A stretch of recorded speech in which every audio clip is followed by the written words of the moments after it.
Welcome, and thank you for being understanding about our technical difficulties. It's usually user-directed or when this thing happens. So today we're going to talk about Know Me. And you know, I feel really blessed that Carter Catlett Williams introduced my topic this morning, or yesterday morning.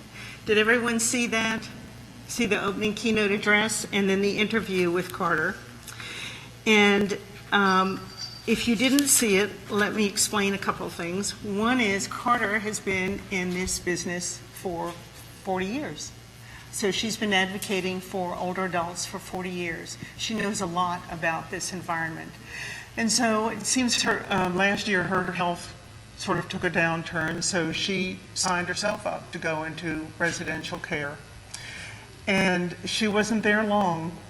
And she learned, or she discovered, and she knew for sure she was checking herself out. And what she said was, she was talking about administrators in nursing homes and residential care environments. She said, "You don't know what you're seeing. You look at me, but you don't see me." And so she said, the lesson that the carry away for all this is that she said that you must know each person. It is that simple. You must know each person. It's that simple. And so today we're all about knowing the person, and I want to leave you with a tool, and there's lots of tools, but I want to energize your imagination, but I want to leave you with one tool of how we come to know a person. Now I know for a fact that all of you are sitting there going, I know my residents. They've been with us for 2, 4, 5 years. We know them very well. And if Carter would sign herself into a residential environment and then sign herself out, she knew for sure they do not know who I am. So that's what we're about today. So, moving right along.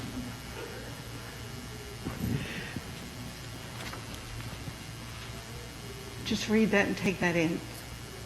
Could a greater miracle take place than for us to look through each other's eyes for just an instant? Imagine what we would see. Just imagine what we would see. What if we could see the patient? And I'm going to use, you'll see throughout this discussion, I'm going to use patient and resident. And the reason I do that is I'm at Providence Mount St. Vincent in Seattle. And we have residents who live there in both assisted living and long-term care, but we also have patients. We have a transitional care unit, and we have patients there. Most of the patients that come to us for transitional care are older adults. So you'll see me throughout the conversation, I'm using both patient and resident. But I want to focus more on the residents. So what if we could see someone as they wish to be known? And that's exactly what Carter was saying. See me who I am. See me for what I am. There's a wonderful song out now written by Frank Wildhorn, sung by Linda Eder. And one of the best lines in the whole thing is stop looking at me. No, excuse me.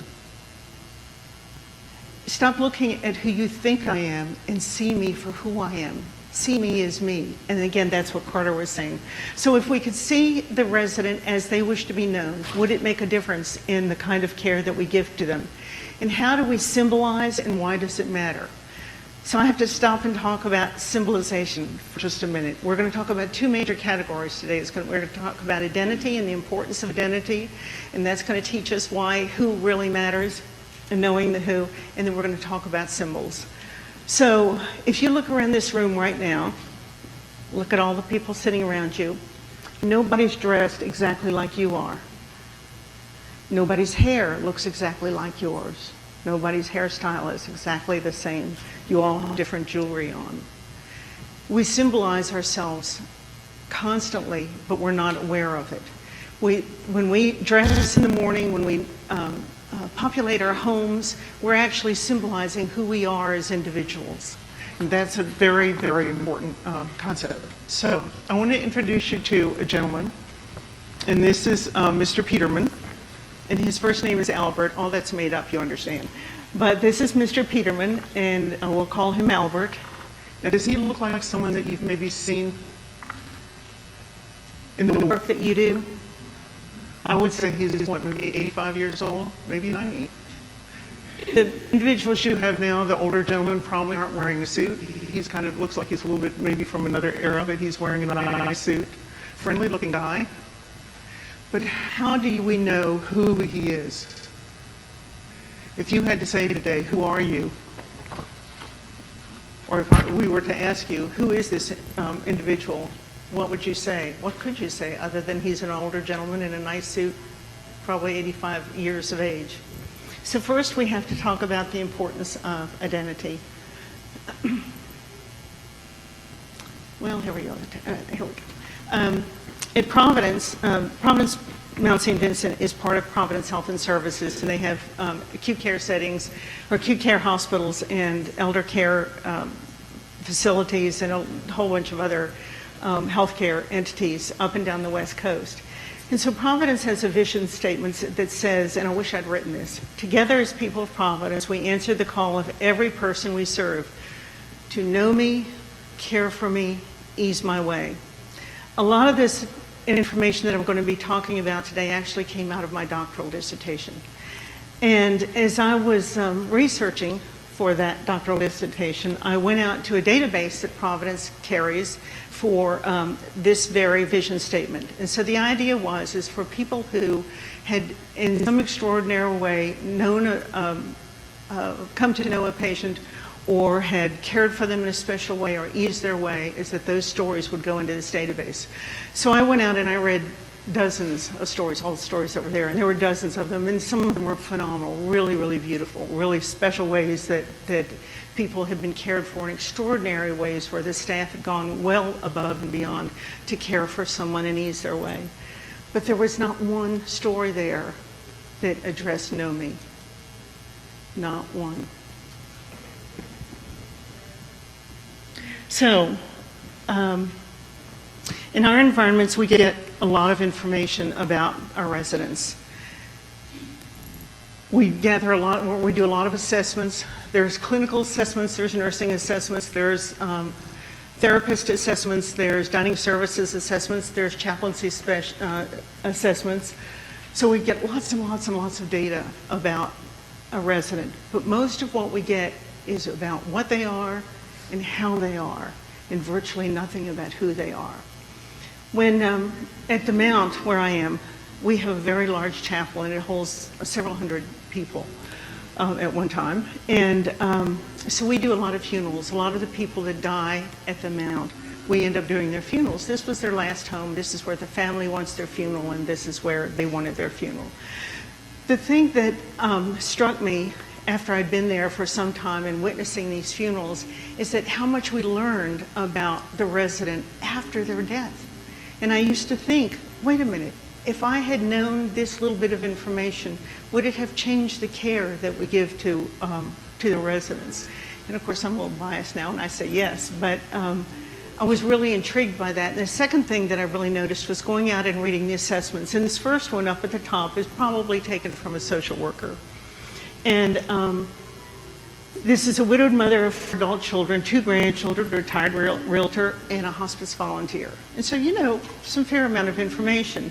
And you might be able to look at that and go, if you wanted to get to know this person, she's first coming into your environment. Say, well, she's a retired realtor, my brother was a realtor, maybe we've got something to talk about there. Maybe that's an entry point for a conversation. Or if she's a hospice volunteer, maybe she's a volunteer in your hospice. And so that's another entry point, but we really still don't know who she is and what's important to her. We don't know anything about her characteristics. This is just one information. And then the next part is what she currently has, which is pain in her abdomen. She has a history of uterine cancer, GERD, glaucoma, you know, all the drill. That's telling us a lot about how she is, but really nothing about who she is. Are you with me? Okay, so the implications of the data gathered. When we do assessments, the individual doing the assessment is taking down information, but they're running it through their own lens, their own experiences, their own filters, their own lens of experience. And I'll give you an example of that. Right now, and actually for about the past 10 minutes, everybody in this room has been looking at me at how I'm dressed, what my hair looks like, what my face looks like, what my hand motions are like, what my manner of speaking is like, and you're forming some opinion of who I am. I hope it's good, but you're forming some opinion of who I am. If I asked each one of you to take out a piece of paper and write down your impression of who I am, and then we collected them all, and I read through them, we'd probably all have a good laugh. There's probably as many different answers as there are people in the room. Because it's traveling, the data that you're gathering, physical data that you're gathering is passing through your own lens of experience. So then when we do that, who is this person that we experienced? Another good example of this is we have at the Mount, we have students that come for a field practicum for 9 months from Seattle University. And so one year I took two of the students. One was very much an extrovert, and the other one was very much an introvert. And I asked them to go talk to the same patient and do an assessment at the same time, at different times, and then bring that information back of what they learned from the patient about, or from the resident about her. And guess what? No surprise, they learned very different things. The other thing is that, when you and I have a conversation with someone, we adjust our personality and who we are based on the feedback we get from the other person. So for instance, if we're talking to a resident who has a high level of anxiety, we may tamp down our conversation to lower the temperature, if you will, to lower the tenor of the conversation and help that person come to more of a calm state rather than an anxious state. And we do that all the time, particularly when we're meeting new people. We're always kind of adjusting who we are and how we're communicating with this person to accommodate their personality and to help us get the best possible communication to and from that individual. So next I would ask, is the data that we get, does that really reflect the individual as that individual would want to be known? And how much of the person is lost? How much do we leave on the floor? There we go. So if our patient profile, if we could learn that this woman was determined and resourceful and curious, these are characteristics of who a person is. And I would ask you, if we knew that, would that in any way have influenced the course of her healthcare up till now? And I suggest to you that it would. If this woman has come in with a history of abdominal pain, or she's now has abdominal pain, she has a history of uterine cancer, and she has GERD. A determined, curious woman or man is much more likely when this pain first occurs to go, wait a minute, is this like the pain that I've experienced before? Was this anything like when I had uterine cancer? Or is this anything like when I have GERD? And make some adjustments and say, nope, this isn't anything like this. This is in fact something different. If you've ever made rounds with a physician, when he sits with a patient who maybe has pain somewhere and he may say, Mrs. Jones, how is this pain like when you have GERD? Is it like it or different? Some patients will go, I don't know. It's just abdominal pain. I don't know. And others can be very specific about the pain. Sometimes pain is more specific, but people that are more determined or more curious are much more likely to examine their own bodies, if you will, and make some considerations or some decisions about what they think the source of the pain is, or that at the very least that it's different from what they've experienced in the past. So, a little bit more about identity. Our first awareness of who we are is probably our name from our parents. You know, in Western cultures, we don't attribute meaning to names very much, but in most other cultures around the world, there's meaning attached to names. So when you get a name, it really means something, and it means something within the family. In Western cultures, not so much. But I would ask all of you, do you know what your name means? Or where it came from? How your parents chose your name, if your parents chose your name, is how they chose it. Some of you are familiar with the writer C.S. Lewis, and you know, his name is Clive Staples. And he couldn't stand Clive Staples. It just didn't fit right on him. So he changed his name to Jack. So to all of his friends, he was known as Jack. His books are all signed C.S. Lewis, but he changed his name to Jack. That fit. There are things that just fit. They just feel right for us, and others that just don't. So sometimes people get names like, this doesn't feel like my name or one I want to carry. So that's one of the first things. And the second is looking in a mirror, of course, and I subject see myself as an object. The next thing about coming to know who we are is we join a story in progress. You know, when we're born into the world, we immediately adopt the culture of our parents. That's kind of laid on us. And the culture of our community and the culture of our country, all of that, those layers of identity are laid on us. And we make decisions as we grow, what we shed or what we take with us. That also happens to someone moving into residential care, because as soon as they come inside, all this culture that's already there is laid down on them. So that they bring their own identity, but now there's this other identity that they probably didn't even want to take on, but it's there and they have to deal with it. And that's not an easy thing to do. So next thing, this next line is probably one of the most important sentences I want you to take away, is we learn from others who we are. Other people tell us what our characteristics are. They tell us whether we're kind, whether we're generous, whether we're attractive, whether we're pleasant to be with, whether we're curious. All these things, all these attributes, very often we learn from other people that we are those things. Teenagers are a good example. If anybody's had teenagers, and I've had my share, but as they're going through those teen years and they're trying on different personalities and shedding some and taking on some others. The other thing is that we learn who we are from objects. And this is very important. It's going to be very important when we start talking about symbols. You know, when you're a small child, if you had an older brother or sister, and you watch your older brother and sister kick around a ball, and they do it so fluidly and so easily, and here you are, you're 3 years old, and you try to do that, and you fall flat face right over the ball. You have no control over it. And as we grow, we develop control over objects around us. And think about it as you grow older, when you're 80 or 85, when once again, you don't have control over that ball. So we learn so much about who we are from objects. We don't think about it, but we learn what we're skilled at, what we can have mastery over, and then those things that we cannot have mastery over. So never discount an object to be a teacher. Okay.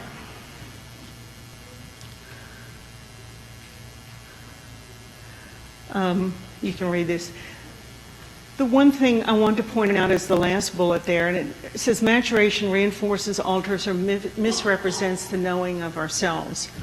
I have a good friend who's a sociologist, and she was the third of 3 daughters. And so she came into the family, and there was already this culture there. The culture there was that her next oldest sibling, the girl in the middle, was dull and stupid. And so she grew up with this understanding that her next oldest sister was dull and stupid. That was the family culture. And they were always helping this girl to, if something new happened in the family, they would all take great pains to explain to her what was going to happen or how things were going to progress. They took great care around this one individual because she was, as a family, treated her dull and stupid. Well, this girl went away to college, and she never came home. She got her bachelor's, she got her master's, and she got her PhD.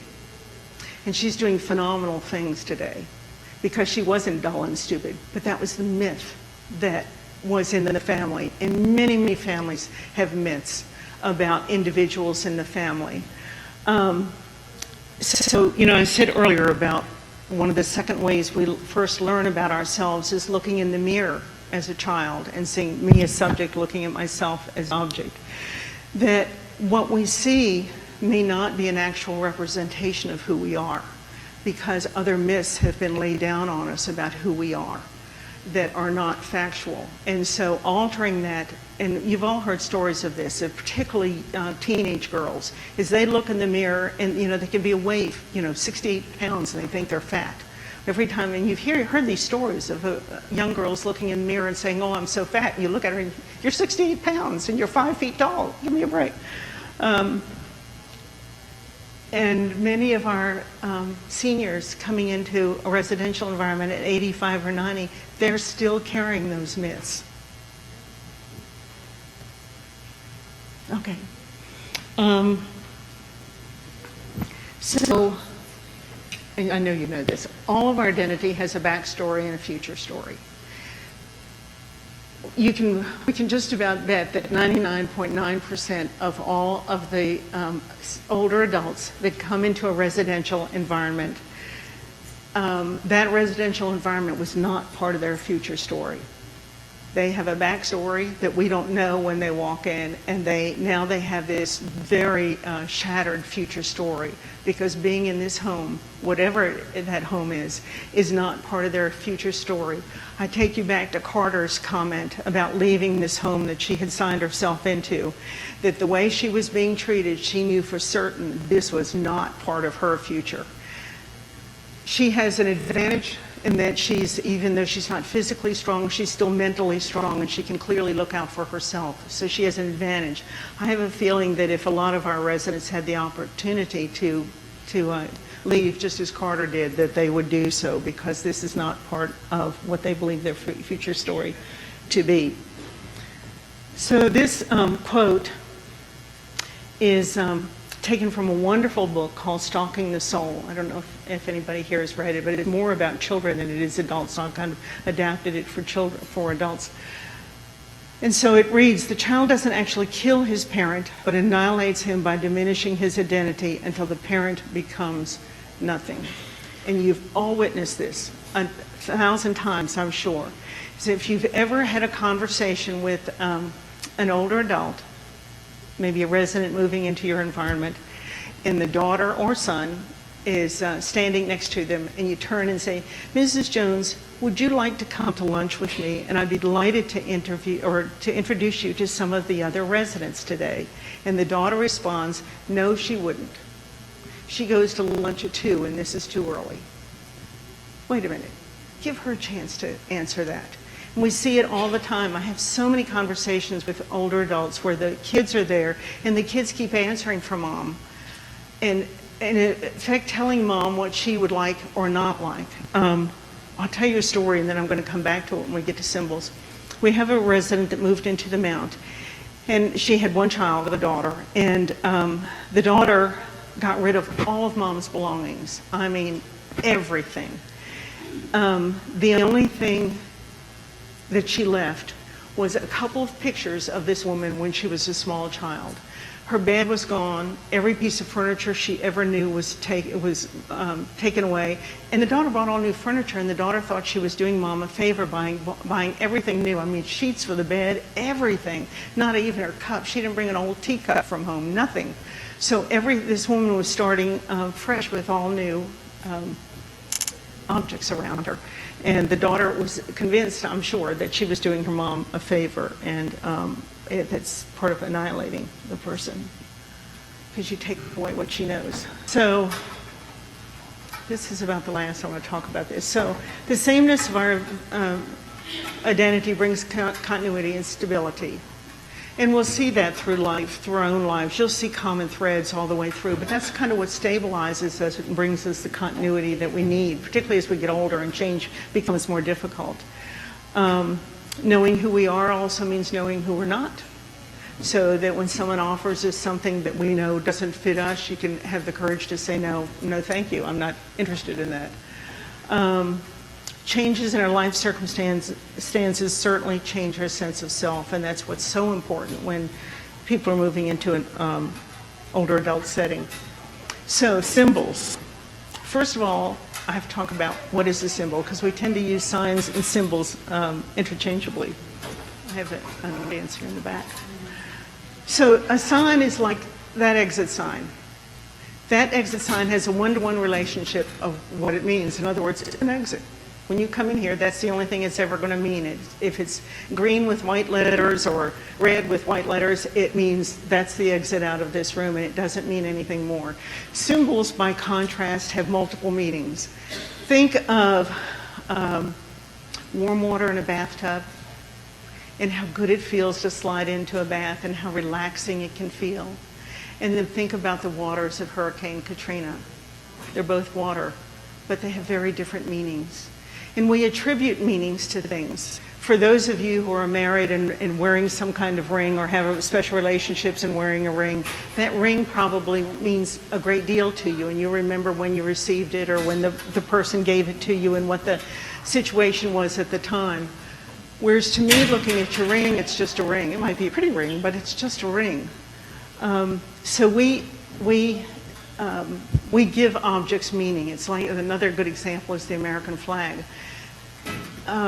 We see it, as Americans, we see it as a symbol of our country for sure. A veteran might see an American flag very differently in the fact that he or she has fought on a foreign soil in honor of that flag and to preserve the freedoms that we know here. Someone who's becoming a citizen in the United States, they see the flag even more different in that they see it as a symbol of all that they've learned and come to appreciate it in this country that they didn't have in the country that they came from. So symbols have multiple meanings, and the last thing I would say about them is they have a way of producing instant recall. As an example, take a father and son who decide one weekend to go out and clean out the garage. And the father says, you take that corner, I'll take this corner. So the young man, he's a teenager, he goes over to his corner, and in 2 seconds he's saying, Dad, look what I found. And so he hauls this thing up, and what he hauls up was his first bicycle with training wheels that's about this tall. And what the son remembers was his first time, and he relays to his dad, he remembers the first time he flew down the street on this bicycle with the training wheels and ran into a neighbor's flower garden. And what happened when the neighbor came out and how upset she was. And the father only remembers the first time that boy ran down the street on the bicycle and how his heart just swelled at the sight of his son doing that. So we embed items with memory, we embed them with meanings, and that two people can appreciate the same object. It can have impact on them, but very different impact for very different reasons. With me? Okay, archaeologists. Are there any archaeologists in here? No archaeologists? Archaeologists study cultures from years past, and they dig up artifacts. And the fascinating thing to me is that it not only tells how people lived and what their days were like, or what their months or their years were like, but they can tell us a lot about who these people were and what is important to them. And it's fascinating to me that we today in a contemporary world can't use that same approach to look at an individual and say, looking at this individual and excavating, if you will, inside the individual to find out who they really are. If an archaeologist can do that for a civilization from 1,000 years ago, I propose to you that we can do the same thing today for an individual. What else? I think we've talked about most of those. Okay, this is the last thing we're going to talk about, symbolized, and then we're going to go back to Mr. Peterman. So there are 3 primary pathways of knowledge about an individual. Some things are hidden within us. In other words, there are parts of your life that you may choose not to share with anyone. There are parts of your life that you may choose not to share with your doctor, with a nurse. You own that information, and you make the decision when it's revealed. There's information that's about us. That's a lot of that a lot of the how information that we get. A lot of the clinical data. That's information about us. And then the last one is information that's for us, and that's really what objects are about, or what symbols are about. Is very often we are attracted to an item and we don't even know why.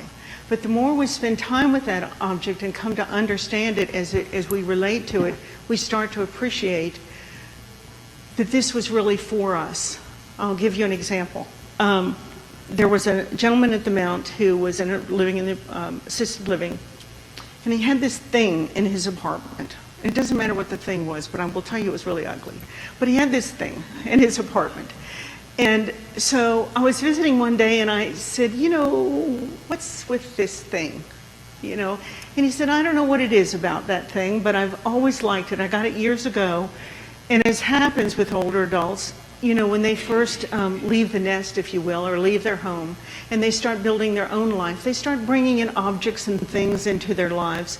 And so they build up and they may marry and have children, and the house gets bigger and they get more objects. But then at some point they have to downsize and have to get rid of some of those things and shed some of those things. But it's always fascinating to me that the people that move into the mountain, and I think this is probably true nationwide, is there will be something that they will choose to hang on to. And there may be many things, but there will be some things that they choose to hang on to. For whatever reason, it means a lot to them, and they have embedded themselves in that object, so it has enormous meaning.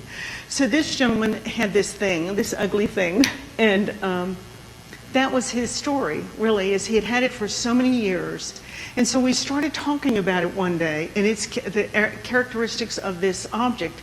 And he kept saying, that's a little bit like me. And we talk about it some more, and we'd find some other characteristic about the object, and he'd say, that's a little bit like me. So that's what I'm talking about for this, things that are hidden for us. It's things that are there, that we're drawn to, that are there for us to explore and find out characteristics of that object that really reflect us. With me? Okay. These are two, if you're not familiar with these are two sociologists. Wrote a wonderful book out of a study that they did on the meaning of things. And anyway, we'll talk a little bit about what their work. So let's go back to Mr. Peterman. So here's Mr. Peterman. So now we've talked a lot about identity, and we've talked a fair amount about symbols. So Mr. Peterman is just moving into your environment, and you've heard that there's a new resident coming, and his name is Mr. Peterman. And so you left the building for a meeting or something, or for lunch or whatever, and you come back, and here's Mr. Peterman, and he's standing pretty much right outside the door. There's a low wall there, and he's leaning against it. He's kind of looking around at the environment. And this has got to be Mr. Peterman, so you go up to him and say, "Hi, Mr. Peterman. Are you Mr. Peterman?" "Yes, I am." "No, I've heard you were coming." How would you proceed from there? Anybody? What?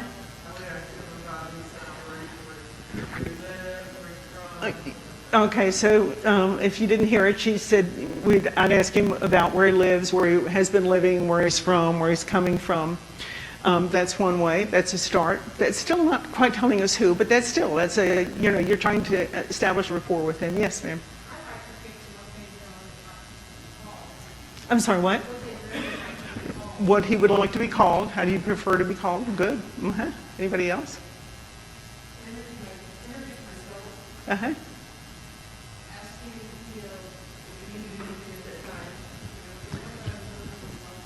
Yeah. Okay. Okay, so she said I'd introduce myself and ask if there's anything he needs or anything you can help him with. All good, wonderful introductions. Now, what if you saw Mr. Peterman like this?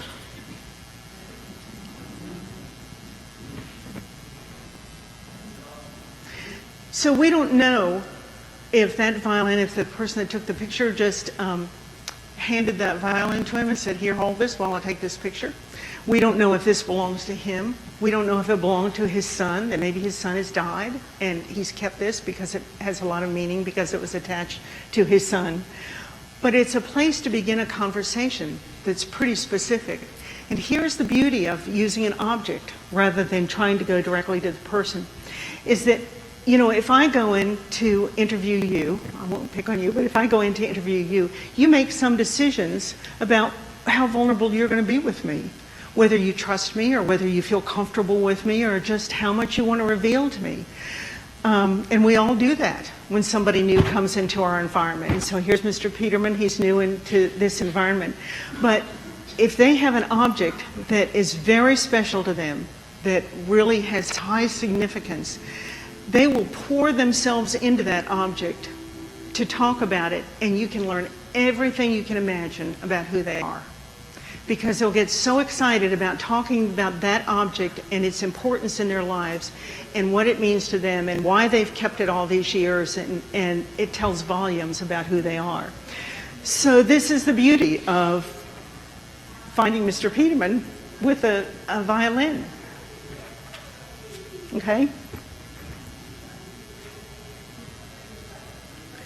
So, here's the tool.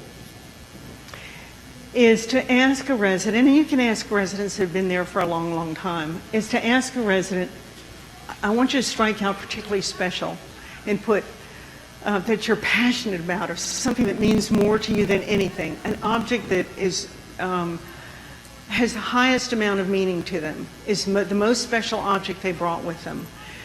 That if you can get them to identify that object, it will speak volumes. I can give you lots of examples, but I'll give you one. I interviewed a woman who's, I'll call her Helen, lovely woman who lived at the Mount, and I asked her what was the most important object that she brought with her when she moved into the Mount. And she said, she thought for a minute, and she said, my great aunt's powder box. This was an old tin.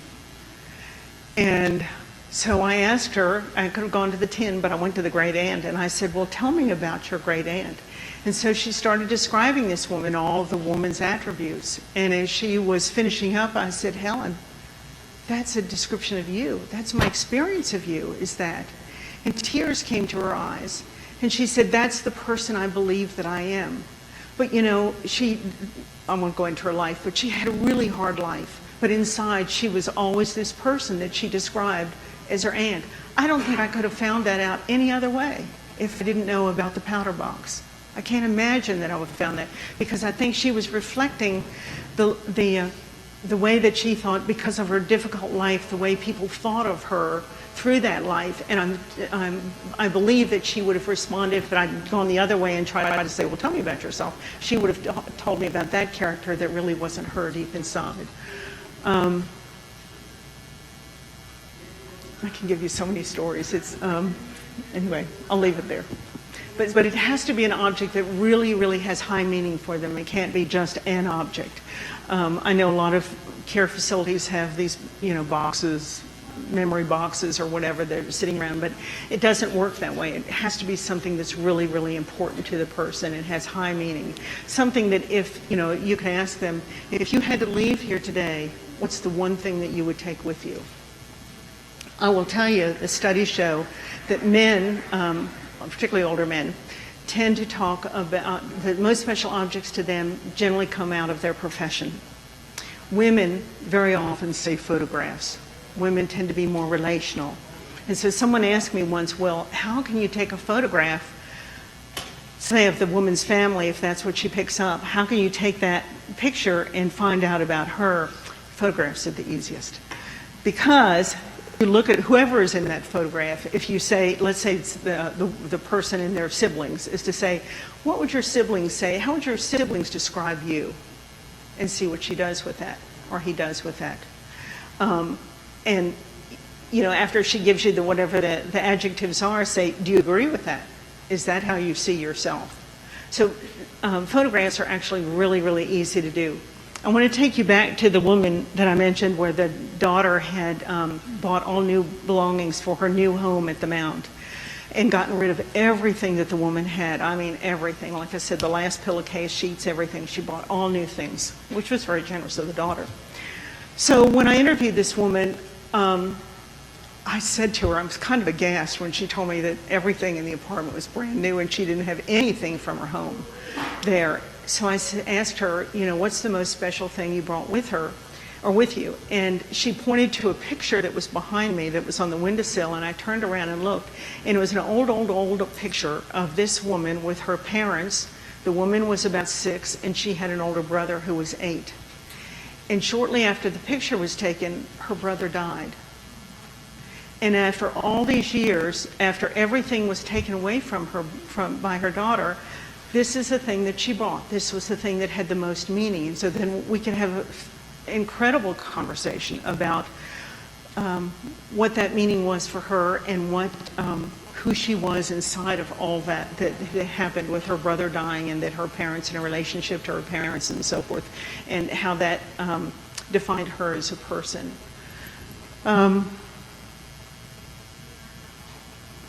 Another way, and of course this is pretty intuitive, is to ask them what a special object is and say, what would it mean if you had to give it up, if you couldn't keep it?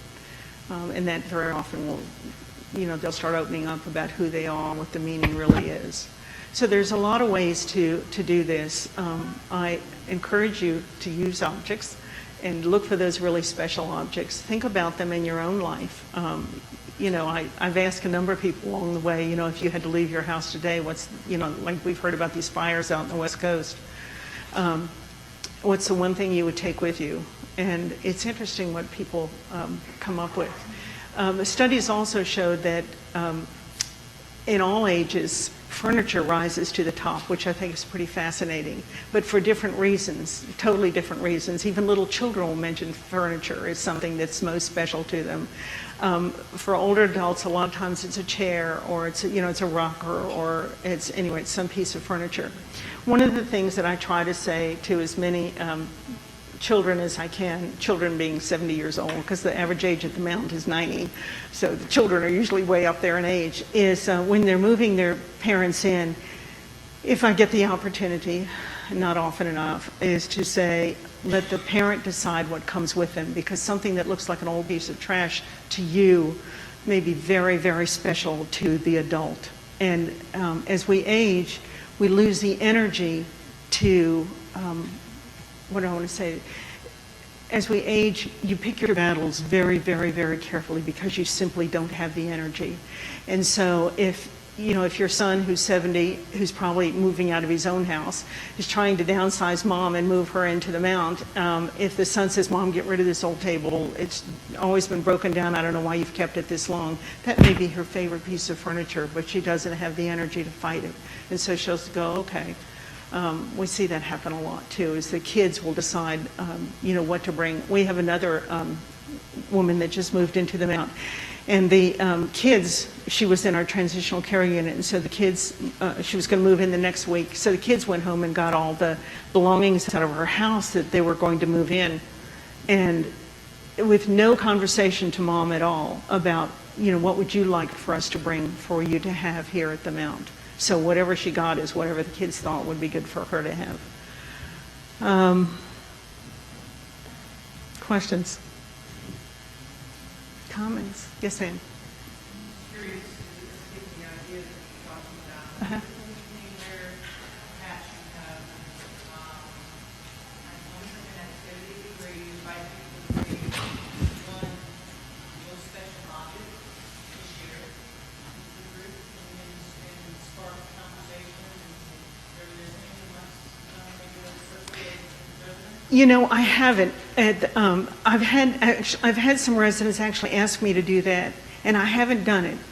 And I'll tell you why I haven't done it. And the question was, have I ever had a group where we ask the individuals that were invited into the group to bring their most special object, have a discussion about that object? Is that I had a scenario, this was actually some younger women, not young, but younger than 90, that got together for lunch one day. And the idea was they'd all get together and they would bring pictures of themselves from children all the way up to, where they're married and had more children or whatever. So they'd bring a half a dozen of those and they would talk about it over lunch. They'd actually meet each other's family that way and talk about it over lunch. So and there's 4 women, and the first 3 go through their pictures and everybody's, oh my gosh, look at how you looked when you were 4 or whatever. It's just wonderful sharing about the pictures. And so the 4th person, it's her turn, and so she pulls out her pictures and she spreads them out on the table, and there's this dead silence. And then there's kind of a gasp of, oh my gosh. Oh my gosh. And the 3 are talking amongst themselves. Do you see that? Do you see that? Oh my gosh.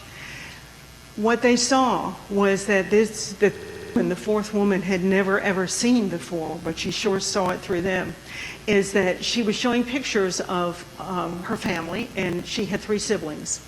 And she had an older sister and 2 brothers. And so the older sister was considered very pretty in the family. And so in all the pictures, the older sister, who was, I don't know, 2 or 3, 4 years older, her hair was always fixed. You know, she had been braided and ribbons in it, or, you know, something very nicely done to her hair. It was always, you know, she was always dressed really nice.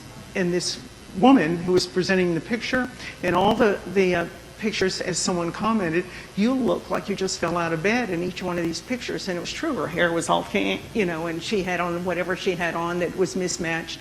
It was very clear that there was something going on in that family that was shocking to this younger woman.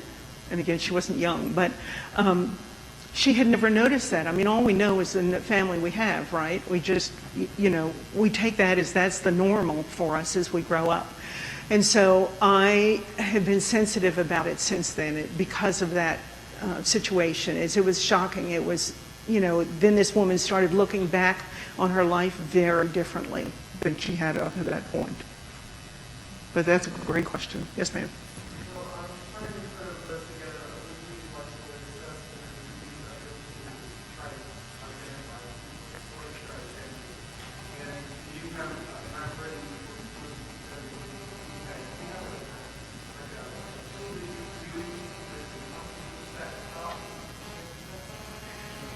Yes.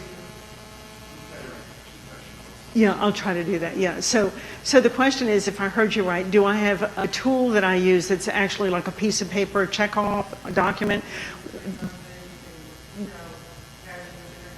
Right, that would allow me to interview them this way.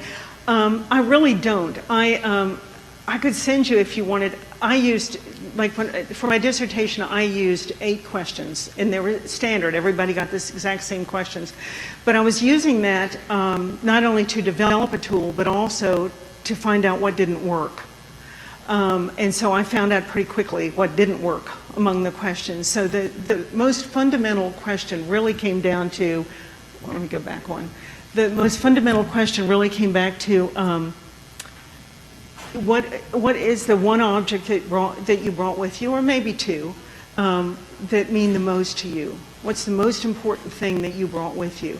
And I will tell you, if you're asking that question, give them some time to settle down. If they're new into the environment, you're asking that the first couple of days, it's really hard for them to come up with an answer for that. They need to have kind of gotten situated in their new environment, kind of situated a little bit in the new culture, kind of have a lay of the land and what they're supposed to do moment to moment, where they're supposed to be, until they're comfortable. I will tell you, if you ask these questions just as simple as, what's the most important object that you brought with you? If you ask that early on, and then you ask it again like 2 months later, you'll get a different answer. So it's really important for them to not have any extraneous stress on them when you have that conversation. And it doesn't have to be an object. You could say, you know, who was your favorite cousin and why? It can be almost anything that you can imagine. You know, what was your favorite course in school and why? And let them, you know, explicate that for you. One thing I will caution you about is, if somebody says, oh, my favorite thing is my watch, and you say, why is that important to you? Because it was my mother's. And most of us go, oh, of course, it was her mother's. That's why it's important. Well, that doesn't tell us who she is. So then you start to have to asking the question of, why, tell me about your mother. And you might be surprised at the answers that you get. Sometimes they're not so happy. So she wears it because she feels duty-bound to wear that watch. But it really doesn't reveal her very well about who she is as a person. And so you're looking for things that really are very sensitive to her. That's why I go back to this powder box, is that this woman who had the great aunt who had this powder box, you know, it kind of threw me for a loop. It was an old powder box, an old tin box, you know. But anyway, when we started talking about it and her aunt, then it all came out. So, and sometimes you have to ask the question, why is this, you know, when you talk about this person, are they like you? Would they say that they're, you know, that you're like them? Anyway, yes, ma'am.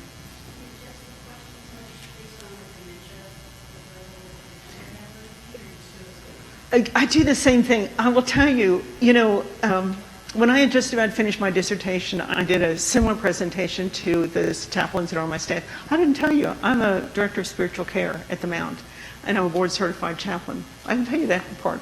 There are not too many directors of spiritual care here. I also come from a corporate background, so this is like second career for me. I had 2 decades in a corporate environment. And I would tell you, in a corporate environment, knowing who you are is really important, because if you don't know who you are, nobody's going to buy anything from you, I can tell you, or either your product or your service. And look at Apple, classic example. I mean, innovative. I mean, everything that they do, they know who they are, and people know who they are. Anyway, now take me back to your question. Dementia. Here I am. So one of the chaplains who I think is watching this right now said to me, she pointed out one of the residents that we have at the Mount, very far along on the road of dementia, and she said, and I'll make up a name, she said, well, you couldn't do that with Sally. Tell me how you could do that with Sally. I said, well, the next time you see Sally, ask her, Sally, as it turns around, Sally was carrying 2 things with her all the time. One was a hairbrush, and the other one, the object changed all the time. But the hairbrush was constant. Wherever you saw Sally, that hairbrush was there. And Sally always walked around with a very anxious look on her face. You know, you just wanted to ease her pain, really, because she had this anxious look. So I happened to be getting off the elevator one day, and here's the chaplain that I challenged to go ask Sally about these things that she carries. And I'm getting off the elevator, and the chaplain had just asked her, tell me about, she didn't call it your hairbrush, just tell me about this thing. Well, Sally's face totally relaxed, and she took off. A lot of it we couldn't understand because it was gibberish, but there were phrases that we could absolutely understand, but she took off. I mean, clearly that object was the most important thing in her life, and she was animated and had so much to tell. If only we could have understood all the words that she was saying. So I know that it works in dementia. Again, the challenge is what do the kids, the 70-year-olds, what did they bring in that belonged to mom or dad? Was this really special to mom or dad or not? Another one that I had, that this was a woman who was almost totally deaf. And every time I would go by her room, she was sitting, she was a 2-bedroom, and she was in the bed closest to the window, and she was always sitting there looking out the window. And so I went into her one day and asked, writing, why, you know, I always see you in here, why don't you go out and eat with or mix with some of the others? And she said, I can't hear. You know, I cannot hear. So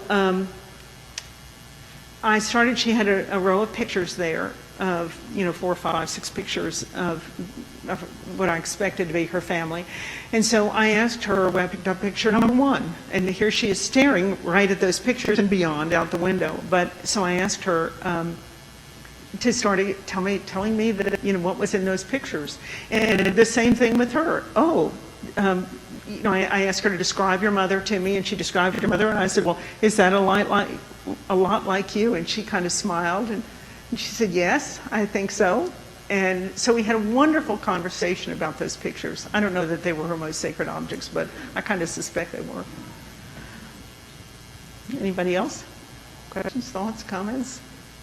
Does it just seem too out there to even consider? Yes? You would consider? Yeah. Everybody else, would you consider using it or exploring? I hope, if nothing else, that you can appreciate the importance of knowing who the person is, really knowing the who. I'm so grateful that Carter said that line that she did, that, you know, it's so, at the most basic, we have to know who people are. And it's really true. You know, I had a doctor once who I admired hugely and thought a lot of, that I was being treated for something, nothing that killed me, you can tell. But he said to me, are you telling me that you want an individual course of treatment? I said, of course I want an individualized course of treatment. I don't want one done for somebody else. I want it for me. And he rolled his eyes like, and, you know, because we tend to kind of categorize. We put people in classes, and we do that. I know you've had this happen to you too. Have you ever been at a party and somebody said, I bet you're one of those people that does blank? Have you ever had that happen? And you think, not exactly. But we have this need to fill in the blanks on people. And we do this with our residents all the time, because we can't stand pieces that aren't there. It's like having a 500-piece puzzle, and you get to the end, and there's one piece missing. And all you can think about is, what does that one piece look like? Well, you can probably figure it out and draw the rest of it in that one little piece. But we had this need to fill in the picture and complete the picture. And so, and we do this with people all the time, is we'll learn a little bit about them, and we get this kind of picture of them in our minds, and we learn a little bit more, and so we might adjust the picture a little bit. We do that with the residents. Maybe now at the end of the conversation, since you've been looking at me for like an hour and a half, maybe you've changed your opinion from when you first came in. But anyway, that's natural human. We're always trying to fill out the picture of people we meet, what they, who they really are. I thank you so much. You've been very patient and kind.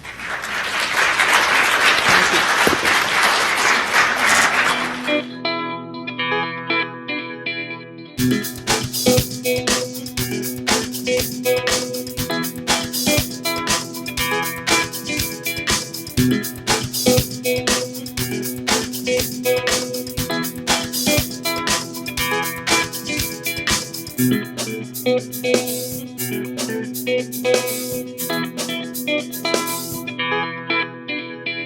Thank you.